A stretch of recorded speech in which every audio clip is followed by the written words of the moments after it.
आखिर ये ब्रह्मांड बना कैसे, कहाँ से आया और इसका अंत कहाँ होगा? देखिए, ये वो सवाल हैं जो इंसान हजारों सालों से पूछता आया है।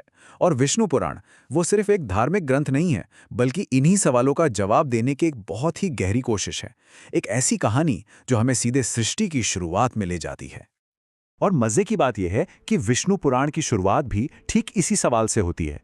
एक शिष्य हैं मैत्रेय, और वो अपने गुरु ऋषि पराशर से पूछते हैं, ये ब्रह्मांड कैसे बना। ये सिर्फ एक सवाल नहीं था, बल्कि सच को जानने की एक बेचैनी थी, एक प्यास थी। और यही प्यास इस पूरे महान ज्ञान की नींव रखती है। और देखिए, मैत्रेय सिर्फ एक सवाल पर नहीं रुके। उनका एक सवाल हजारों और सवालों को जन्म देता है। वो सिर्फ ये नहीं जानना चाहते थे कि शुरुआत कैसे हुई, बल्कि वो तो अस्तित्व के हर एक पहलू को समझना चाहते थे, जैसे जैसे पूरे एग्जिस्टेंस का एक नक्शा ही मांग रहे हों। उन्होंने पूछा, अच्छा तो सृष्टि से पहले क्या था, ये दुनिया बनी कैसे, और जब सब खत्म होगा तो कहाँ जाएगा? ये जो समुद्र हैं, ये पहाड़, ये देवता, इनका रास क्या है? सूरज का माप क्या है? और ये जो हमारी धरती है, इसका आधार क्या है? इतने सारे, इतने गहरे सवाल, और ऋषि पराशर ने इन सब का जवाब एक ही स्रोत में बताया। पराशर का जवाब बहुत सीधा था। उन्होंने कहा, इस पूरे ब्रह्मांड का, इसके बनने का, इसके चलने का और इसके खत्म हो जाने का, इन सब का स्रोत सिर्फ एक है, विष्णु। वही इस दुनिया को बनाते हैं, वही इसे चलाते हैं और वही इसका अंत भी करते हैं। अब देखिए, इस इतने बड़े ब्रह्मांड को चलाने के लिए यही एक परम शक्ति खुद को 3 अलग अलग शक्तियों या कहें कि स्वरूपों में जाहिर करती है, और इन्हीं को हम त्रिमूर्ति के नाम से जानते हैं। तो ब्रह्मा है जो सृजन करते हैं, यानी द क्रिएटर।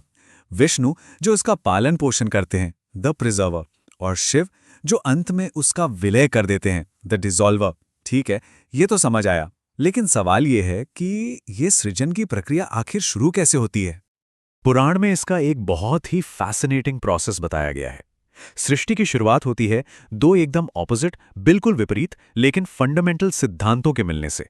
ये एक तरह से एक दिव्य नृत्य जैसा है, जिसके होने से ही ये पूरा ब्रह्मांड जन्म लेता है। तो एक तरफ है पुरुष, यानी प्योर कॉन्शियसनेस, शुद्ध चेतना, और दूसरी तरफ है प्रकृति, यानी रॉ मैटर, मूल पदार्थ। और वो शक्ति जो इन दोनों को एक साथ लाती भी है और अलग भी करती है, वो है काल, यानी समय। अब यहां पर एक बहुत ही दिलचस्प बात है। प्रकृति यानी मैटर को सिर्फ एक चीज नहीं माना गया है। ये 3 मौलिक गुणों से बनी है, जिन्हें कहते हैं सत्व, रज और तम। सत्व यानी अच्छाई और पवित्रता, रज यानी पैशन और एक्शन, और तम यानी अंधकार और जड़ता। और दुनिया की हर चीज, यहां तक कि हमारे विचार भी इन्हीं 3 गुणों के अलग अलग कॉम्बिनेशन से बनते हैं।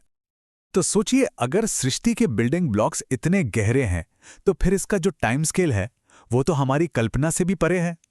विष्णु पुराण के हिसाब से समय एक सीधी रेखा में नहीं चलता, बल्कि ये विशाल चक्रों में घूमता है, जो अरबों खरबों साल लंबे हैं। जरा इस नंबर को देखिए, 30,67,20,000 साल। ये सिर्फ एक मनवंतर है। और ये इतना बड़ा टाइम पीरियड भी रचयिता ब्रह्मा के एक दिन का बस एक छोटा सा हिस्सा है। उनके सिर्फ एक दिन में ऐसे 14 मनवंतर होते हैं। तो जैसा हमने कहा, समय सीधा नहीं चलता, ये चक्रों में घूमता है। हर बड़े साइकिल को 4 युगों में बांटा गया है, सत्ययुग, त्रेता युग, द्वापर युग और कलयुग। और हर अगला युग पिछले वाले से थोड़ा छोटा और नैतिक रूप से थोड़ा और अंधकारमय होता जाता है। और इसका अंत होता है कलयुग में, जिसके बारे में कहा जाता है कि हम सब अभी उसी में जी रहे हैं।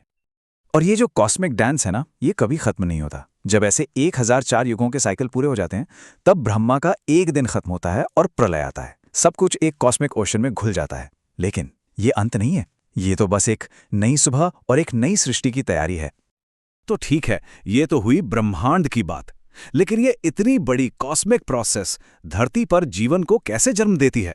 पुराण में इसकी भी कहानियां हैं, ब्रह्मा की पहली रचनाओं की कहानियां, और उन्हीं में लीडरशिप को लेकर एक बहुत ही शक्तिशाली चेतावनी भी छिपी है। ये कहानी है राजा वेन की। वो पहले इंसानों का ही वंशज था, लेकिन सत्ता के नशे में इतना चूर हो गया, इतना अहंकारी हो गया कि उसने खुद को ही भगवान घोषित कर दिया। सारे यज्ञ, सारे धार्मिक अनुष्ठान सब बंद करवा दिए। उसके अत्याचार से ऐसा केओस फैला कि खुद धरती माँ ने अपना सारा धन, सारा अन्न देना बंद कर दिया। और तब ऋषियों को बीच में आना पड़ा।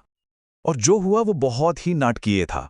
ऋषियों ने उस अराजकता को खत्म करने के लिए मृत वेन की दाहिनी भुजा का मंथन किया और उसी में से एक योग्य उत्तराधिकारी को जन्म दिया, एक नया राजा पृथु। और उनका सबसे पहला काम था उस बंजर हो चुकी दुनिया को फिर से जीवन देना। अब ये कहानी सिर्फ एक राजा के बारे में नहीं है, ये असल में एक बहुत ही पावरफुल मेटाफर है जिम्मेदार लीडरशिप का, कि एक सच्चा राजा या शासक वो धरती का शोषण नहीं करता, उसे लूटता नहीं है, बल्कि वो तो एक किसान की तरह उसे सींचता है, उसकी देखभाल करता है, ताकि वो धरती बदले में सभी का पेट भर सके। और यही बात हमें वापस पुराणों के मूल उद्देश्य पर ले आती है। देखिए, ये सिर्फ कोई फैंटास्टिकल कहानियां नहीं है, ये असल में एक ढांचा है, एक फ्रेमवर्क है हमारी वैल्यूज को, हमारी मोरालिटी को और इस पूरे ब्रह्मांड में हमारी जगह को समझने का। बल्कि विष्णु पुराण की प्रस्तावना में ही एक बहुत जरूरी फर्क बताया गया है। वो कहते हैं, अंधविश्वास का विरोध करना तो तर्कपूर्ण है, लेकिन विश्वास का विरोध करना आत्महत्या के समान है। और यहां विश्वास का मतलब सिर्फ पूजा पाठ या रिचुअल्स नहीं है, यहां इसका मतलब है वो गहरा भरोसा, वो इनर स्ट्रेंथ जो जीवन को एक मकसद देती है और मुश्किल समय में हिम्मत देती है। और यही बात हमें एक आखिरी सवाल पर लाकर छोड़ देती है। आज के इस मॉडर्न साइंटिफिक युग में हम एक ऐसे वर्ल्ड व्यू से क्या सीख सकते हैं, एक ऐसा नजरिया जो समय को एक सीधी लकीर नहीं बल्कि एक चक्र की तरह देखता है, जो इस पूरे यूनिवर्स को कॉन्शियस यानी सचेत मानता है और जो लीडरशिप को दुनिया को लूटने का नहीं बल्कि उसका पोषण करने का एक पवित्र कर्तव्य समझता है।